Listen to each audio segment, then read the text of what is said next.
এইফালে যদি যাম এইফালে লৈ পেলাই এইফালে যাম এইফালে ঘূৰি দিয়ক অকণ চাই দিয়ক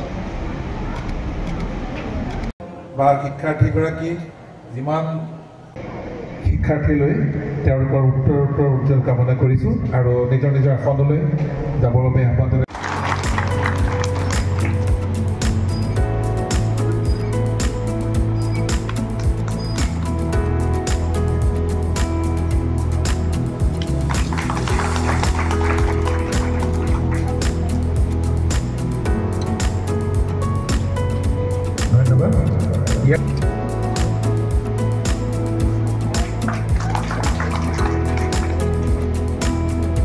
ইয়াৰ পিছত জাহানো হাজৰিকা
আজিৰ সভাত উপস্থিত মোৰ জ্যেষ্ঠ কনিষ্ঠ লগতে শিক্ষাগুৰু সকলোকে মই জ্যেষ্ঠজনক সেৱা আৰু কনিষ্ঠজনক মৰম আগবঢ়াইছোঁ। বৰ বিশেষ ক'ব নাযাওঁ কাৰণ এইখন সভা হৈছে কীৰ্তিমান ছাত্ৰ ছাত্ৰীৰ উদগনি যোগোৱা স্বীকৃতি দিয়া এখন সভা। বেছিকৈ ক'লে আপোনালোকে বৰ খাব গৰম হৈছে, গৰম পৰিছে, গৰমত এই হলটোত লোকসকল বহি আছে। মই আজি দুটা বিষয়ত কথা ক'ব বিচাৰিছোঁ। এটা হৈছে আমি পুৰণি এনেকুৱা আছিলোঁ এইবিলাক বিভিন্ন কথা আমি আলোচনা কৰি থাকোঁ, কিন্তু এতিয়া যুগটো সলনি হৈছে। এতিয়া AI যুগ হৈছে, আৰ্টিফিচিয়েল ইণ্টেলিজেঞ্চৰ যুগ। ইয়াত পুৰণা আৰু নতুন সকলোবোৰ এটা এক ছেকেণ্ডত পোৱা যায়। AI যুগ, ChatGPTৰ যুগ। তেনে অৱস্থাত আমি বহু আগুৱাব লাগিব, পুৰণা কথাবিলাক ধৰিব লাগিব, নতুন কথাবিলাক শিকিব লাগিব। মই আজি এটা কথা ক'ব বিচাৰিছোঁ যে মেণ্টেল হেল্থ আৰু পজিটিভ পেৰেণ্টিং। আপুনি শুনিছেনে এই বিষয়টো?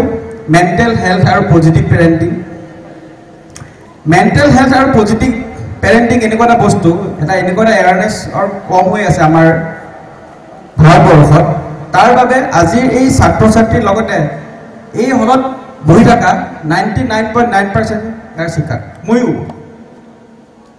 মেণ্টেল হেল্থ এৱাৰনেছ নাই। মেণ্টেল হেল্থ এৱাৰনেছ মানে কি? এতিয়া সকলোৰে আজিকালি ডিপ্ৰেশ্যন এটা শুনি থকা বস্তু, ডিপ্ৰেশ্যন, ষ্ট্ৰেছ, ছুইচাইডেল টেণ্ডেঞ্চি, কনফিডেন্স নাই। এই বস্তুটো আচৰিত কথা যে জন্ম হোৱা এটা নৱজাতকৰ শিশুৰো আজি তাৰিখত মেণ্টেল ষ্ট্ৰেছ আছে। কাৰণ আমি এনেকুৱা এটা ধৰণে আমি এই মেণ্টেল ষ্ট্ৰেছটো, মেণ্টেল যোনটো আমাৰ ডিপ্ৰেশ্যন হওক, ষ্ট্ৰেছ হওক, এই সমগ্ৰ আমি লগত লৈয়ে জন্ম হওঁ। আৰু তাত আছে পজিটিভ পেৰেণ্টিং। পজিটিভ পেৰেণ্টিংনো কি? আমি পজিটিভভাৱে কেনেকৈ পিতৃ মাতৃ হ'বলৈকো আজিকালি শিকায়। চাবলৈ পিতৃ মাতৃ হ'বলৈ শিকাব লগা আছে নেকি? তেনেকৈ শিকাইছোঁ। আগতে এছাৰি লৈ শিকে, ইটোক লৈ শিকে, ইটোক লৈ মানে গালি পাৰিব, তেনেকৈ চেকনিৰ আগত বিদ্যা বুলি কয়। কিন্তু আজিৰ দেশত চেকনিৰ আগত বিদ্যা নাই, মিছা কথা। আপুনি চেকনি লৈ কাকো পঢ়াব নোৱাৰে। মই এটা সৰু উদাহৰণ দিওঁ। সৰুতে যেতিয়া আপুনি কোনোবা আলহী ঘৰত যায়, আপোনাৰ মা দেউতাৰ লগত যায়, ফেমিলি মানুহ বহি থাকে বা অচিনাকি মানুহ থাকে, আপোনাক জোৰ জবৰদস্তি কবিতা এটা গাচোন, ABCDখন গাচোন, 1-2খন কচোন, নাচি দেখুৱাচোন, গান দেখুৱাচোন, কিন্তু সেই শিশুজনৰ বা সেই ল'ৰা ছোৱালীৰ সেই জেগাত মন নাথাকিবও পাৰে।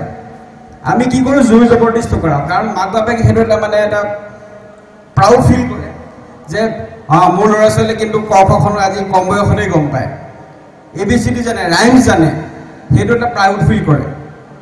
আৰু তেনেকেই আমি এখন নিজৰ ল'ৰা ছোৱালীক এখন কম্পিটিশ্যনৰ যুগত লৈ যাওঁ, যোনটো আজিৰ তাৰিখত বহুত ভয়ংকৰ হৈ গৈছে।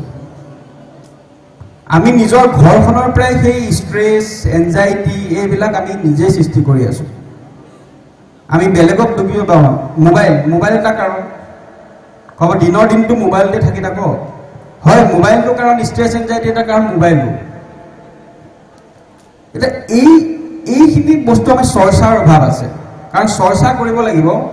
কাৰণ এতিয়া লাহে লাহে AI যুগ হৈছে, ChatGPT আহিছে, মানুহবিলাকে নতুন নতুন বস্তু শিকিব লৈছে, আৰু তেনে অৱস্থাত আমাৰ এডুকেশ্যন চিষ্টেমটো সলনি হৈছে। এই এটা ট্ৰেনজিশ্যন পিৰিয়ড হৈছে। এতিয়া আপোনাৰ কিবা জেন জি হৈছে, জেন আলফা, এনেকুৱা যুগ হৈ গৈছে, জেনেৰেশ্যন ৱাইজ এইবিলাক মানে চিৰিজ হৈছে। এতিয়া সেই বস্তুত আমি কেনেকৈ নিজৰ ছাত্ৰ ছাত্ৰীসকলক আগবঢ়াই লৈ যাব পাৰোঁ, কাৰণ আগৰ দিনত সেই ছাত্ৰ সন্থাৰ সেই কাৰ্যসূচী হওক বা স্কুলত পঢ়োৱা পাঠ্যক্ৰমবিলাক এতিয়া সকলোবোৰ সলনি হৈছে। সেইখিনি এই stress, anxiety, mental health awareness আৰু পজিটিভ পেৰেণ্টিঙৰ বিষয়ে প্ৰত্যেক অভিভাৱকসকলে জনাটো বহুত প্ৰয়োজন। কাৰণ নিজৰ ল'ৰা ছোৱালীটো সকলোৱে ভাল পায়, আনৰ ল'ৰা ছোৱালীকো ভাল পাব শিকিব লাগিব। কাৰণ আমি ঘৰৰ নিজৰ শিশুটোক আমি সৰু সৰু কথাত আপুনি চাব লাগে, এইটো খা, হয়তো তাৰ খাব মন নাথাকিব পাৰে, কিন্তু আমি খাবলৈ জোৰ কৰোঁ। খোৱাৰ সময়ত তাৰ যেতিয়া খোৱাৰ সময় হ'ব তেতিয়া খাব, যেতিয়া শোৱাৰ সময় হয় শুব, যেতিয়া পঢ়াৰ সময় হয় পঢ়িব। আমি যিমান প্ৰেছাৰ দিওঁ, প্ৰেছাৰ দিয়াৰ ফলত কি হৈ যায়, আপোনাৰ ল'ৰাটোৱে ভাল পাৰ্চেণ্টেজ আনিব, কিন্তু এই পাৰ্চেণ্টেজৰ অংকত ঠিকে থাকিব, কিন্তু সমাজখনৰ বাবে, ৰাজ্যখনৰ বাবে, দেশখনৰ বাবে কোনো কামেই নহ'ব। আৰু আজি এই অনুষ্ঠানত পাৰ্চেণ্টেজ পোৱা ল'ৰা ছোৱালীসকল আহিছে, ভাল পাৰ্চেণ্টেজ, ভাল নাম কৰিছে, সম্বৰ্ধনা জনাইছে। হয়, সম্বৰ্ধনাৰ প্ৰয়োজন আছে, তেতিয়াহে আৰু এটা নতুন মাইলষ্টন এচিভ কৰিবৰ কাৰণে মনতে নিজৰ এটা শক্তি পাব। কিন্তু পাৰ্চেণ্টেজ পালেই যে সকলোবোৰ হ'ব, কিন্তু সেইটো বহু এনেকুৱা শিক্ষাৰ্থী, ছাত্ৰ ছাত্ৰী দেখিছোঁ, মই পঢ়ি থকা অৱস্থাটো কটন কলেজতো দেখিছোঁ যে বহুত এনেকুৱা পাৰ্চেণ্টেজ পোৱা ল'ৰা ছোৱালী আহে, কিন্তু এটা বছৰ কি এমাহতে বৰবাদ হৈ যায়। এই বস্তুখিনিৰ ওপৰত আমাৰ এৱাৰনেছটো দৰকাৰ। সেইটো ছাত্ৰ সন্থাই ইয়াত ভূমিকা ল'ব লাগিব, আৰু অহা ছাত্ৰ সন্থাই ইয়াত ভূমিকা ল'ব লাগিব, যাতে এই পাৰ্চেণ্টেজ পোৱা ল'ৰা ছোৱালীসকল কেনেকৈ এই আমাৰ স্থানৰ কাৰণে সুনাম গঢ়িব পাৰে। আছুৰ প্ৰতি বছৰে সমগ্ৰ ৰাজ্যতে এটা বিশেষ অভিনন্দন অনুষ্ঠান কৰে, আৰু অহা আঞ্চলিক ছাত্ৰ সন্থাৰ লগত মই জন্মলগ্নৰে পৰা মানে মই ইয়াত পঢ়ি থকাৰ পৰা ইয়াত মই জড়িত, আৰু সেয়েহে এই ছাত্ৰ সন্থাৰ প্ৰতি মোৰ কিছুমান দায়িত্ব আছে, স্থানীয় ৰহা অঞ্চলৰ বাবে কিছুমান দায়িত্ব আছে। আৰু প্ৰয়াত মোৰ পিতৃ প্ৰফুল্ল বৰদলৈৰ যি ন্যাসৰ তৰফৰ পৰা প্ৰতি বছৰ, এই বছৰৰ পৰা আমি আৰম্ভ কৰিছোঁ বিশেষভাৱে প্ৰয়োজন ছাত্ৰ ছাত্ৰীৰ বাবে, যিসকলে শিক্ষা দিশত শিকিব বিশ্বাস আছে, তেনেধৰণৰ শিক্ষাৰ্থীক আমি এককালীনভাৱে আৰ্থিক সাহায্য আগবঢ়াইছোঁ, আৰু প্ৰতি বছৰে এই বছৰৰ পৰা আৰম্ভ কৰিছোঁ, আৰু প্ৰতি বছৰে আমি দি যাম এই আছুৰ বিশেষ অভিনন্দন অনুষ্ঠানত, আৰু সেয়েহে আমি উপস্থিত হৈছিলোঁ। ৰহা আঞ্চলিক ছাত্ৰ সন্থাই প্ৰতি বছৰে বিশেষ অভিনন্দন অনুষ্ঠান আয়োজন কৰি আহিছে। এই বৰ্ষ আমি 2025ত আয়োজন কৰিছোঁ, আৰু আজি আমাৰ এই অনুষ্ঠান উদ্বোধন কৰে ৰহা মহাবিদ্যালয়ৰ অধ্যক্ষ ডক্টৰ বেদু কুমাৰ চলিহা ছাৰ, আমাৰ মধ্য অসমৰ মনীষী গৱেষক শ্ৰীযুত নীলেশ্বৰ পাটৰ ছাৰ আমন্ত্ৰিত অতিথি হিচাপে মাতা হয়, সদৌ অসম ছাত্ৰ সন্থাৰ উপদেষ্টা প্ৰহ্লাদ মছৰং ডাঙৰীয়া, সদৌ অসম ছাত্ৰ সন্থাৰ কাৰ্যনিৰ্বাহক সদস্য মৃগাংক শেখৰ ভঁৰালী হাজৰিকা ডাঙৰীয়া, সদৌ নগাঁও জিলা ছাত্ৰ সন্থাৰ সভাপতি সীমান্ত বৰা ডাঙৰীয়া, সাধাৰণ সম্পাদক কংকনজ্যোতি বৰুৱা ডাঙৰীয়া প্ৰমুখ্যে কৰি গণ্যমান্য ব্যক্তিসকল আমাৰ ইয়াত উপস্থিত থাকে। আৰু এইবাৰ ৰহা আঞ্চলিক ছাত্ৰ সন্থাই মেট্ৰিক আৰু হাই ছেকেণ্ডেৰী কৃতিমান ষ্টাৰ ডিষ্টিংশ্যন পোৱা ল'ৰা ছোৱালীখিনিক সম্বৰ্ধনা জনোৱাৰ লগতে এইবাৰ বিশেষ সংযোজন হৈছে যে আমাৰ ND24 মহাপ্ৰবন্ধক শ্ৰীযুত জ্যোতিষ পৱন বৰদলৈ ডাঙৰীয়া ৰহাৰে সন্তান, আৰু তেখেতে নিজৰ দেউতাকক জীয়াই ৰাখিবৰ কাৰণে এটা ন্যাস গঠন কৰিছে। আৰু তেওঁ প্ৰতি বছৰে ৰহা আঞ্চলিক ছাত্ৰ মঞ্চতে এজন কৃতিমান আৰু আৰ্থিকভাৱে দৈন্য ছাত্ৰ ছাত্ৰীক 10,000 টকা এককালীন সাহায্য প্ৰতি বছৰে আগবঢ়াই যাম বুলি আমাৰ আগত প্ৰকাশ কৰিছে আৰু এই বছৰ আৰম্ভ হৈছে। আৰু এইটো ক্ষেত্ৰত ৰহাই সকলো যোনে গম পাইছে সকলোৱে একমুখে প্ৰশংসা কৰিছে।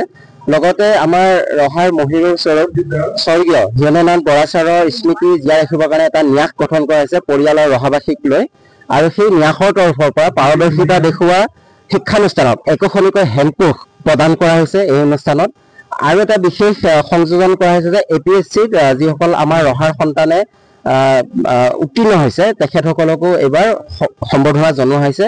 আৰু যেতিয়া আমি 2011 বৰ্ষত ৰহা আঞ্চলিক ছাত্ৰ সন্থাই প্ৰথমবাৰৰ কাৰণে বিশেষ অভিনন্দন অনুষ্ঠান আয়োজন কৰিছিলে, তেতিয়া আমি 60-70 জনকহে অভিনন্দন জনাইছিলোঁ। এতিয়া সেই গৈ গৈ আমাৰ 130 হৈছেগৈ। APSC পোৱা ল'ৰা ছোৱালী আমাৰ পাইছোঁ।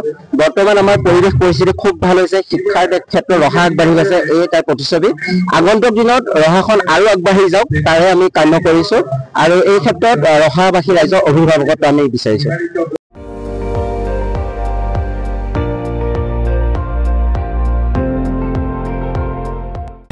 আপুনি চাই আছে ND24, সৰ্বশ্ৰেষ্ঠ নহয় সৰ্বোত্তমৰ দৌৰত।